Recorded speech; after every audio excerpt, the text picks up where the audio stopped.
പക്ഷെ ഒരു കാര്യത്തിൽ നിങ്ങൾ ആലോചിക്കുക, വോയിസ് ഓഫ് വോയിസ്ലെസ് എന്ന് പറഞ്ഞ് ശബ്ദമില്ലാത്തവരുടെ ശബ്ദമാണെന്ന് പറഞ്ഞ് പാട്ടുകൾ എഴുതി അടിച്ചമർത്തപ്പെട്ട, ചതച്ചരക്കപ്പെട്ട, വലിച്ചിഴക്കപ്പെട്ട, ഞെരിച്ചമർത്തപ്പെട്ട, ഞെക്കിപ്പിഴിഞ്ഞ് മനുഷ്യന്റെ മുഴുവൻ മൂല്യങ്ങളെയും തകർത്തെറിയാൻ വേണ്ടി രാക്ഷസ സ്വഭാവത്തിന്റെ കാലുകൾ കൊണ്ട് ചവിട്ടിത്തേക്കപ്പെട്ട ഒരു സംഘത്തിനെ ഉറക്കെ പറയാൻ തന്റെ കലയിലൂടെ രംഗത്ത് വന്ന ഒരു കലാകാരനെ അറസ്റ്റ് ചെയ്ത് കൊണ്ടുപോകുമ്പോൾ സത്യത്തിൽ ആ വാർത്ത കേട്ടിട്ട് ഞാൻ ഞെട്ടിപ്പോയി.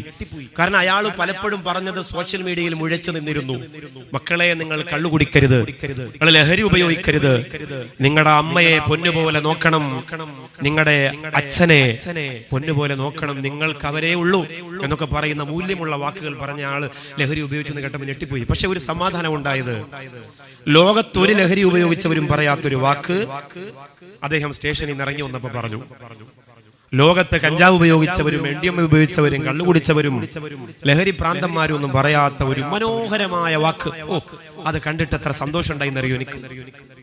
എന്താണ് അദ്ദേഹം പറഞ്ഞത്?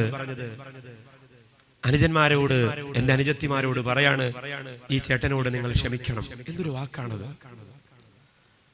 എന്തൊരു വാക്കാണത്! ഈ ചേട്ടനോട് നിങ്ങൾ ക്ഷമിക്കണം, ചേട്ടനിൽ നിന്ന് നന്നാവാൻ ശ്രമിക്കും. ചേട്ടന് സംഭവിച്ചു പോയി. ഒരു കുടിയൻ ഏത് മേഖലയിലാവട്ടെ, ഇന്നുവരെ ഏതെങ്കിലും ഒരു സിനിമാ നടൻ പറഞ്ഞിട്ടുണ്ടോ അങ്ങനെ ഒരു വാക്ക്? അയാൾ അങ്ങനെ പറഞ്ഞതുകൊണ്ട് 100% അയാൾ ഓക്കെ ആണെന്നൊന്നും എനിക്ക് അഭിപ്രായമില്ല. പക്ഷെ അങ്ങനെ പറയാൻ അയാൾക്ക് കഴിഞ്ഞല്ലോ. അടിത്തട്ടിൽ കിടക്കുന്ന ആർക്കും വേണ്ടാത്ത പാവങ്ങൾക്ക് ഒരു സന്തോഷമുള്ള വാക്കായിരുന്നു അദ്ദേഹത്തിന്റെ ചില വരികളിൽ. ഫലസ്തീനിൽ ചതച്ചരക്കപ്പെട്ട പാവങ്ങൾ പോലും ഉണ്ട് എന്നറിയുമ്പോ അത്ഭുതം തോന്നിപ്പോയി. എങ്ങനെയാണ് പിന്നെ വർഗീയ രാക്ഷസന്മാർക്ക് അദ്ദേഹത്തിനോട് വെറുപ്പ് വരാതിരിക്കുന്നത്?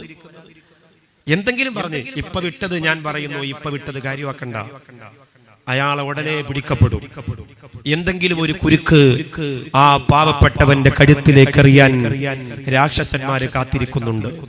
ആ ചൂണ്ടയിൽ ചെന്ന് വീഴാതിരിക്കാൻ അയാൾ ശ്രമിക്കട്ടെ എന്ന് മാത്രമേ എനിക്ക് പറയാനുള്ളൂ.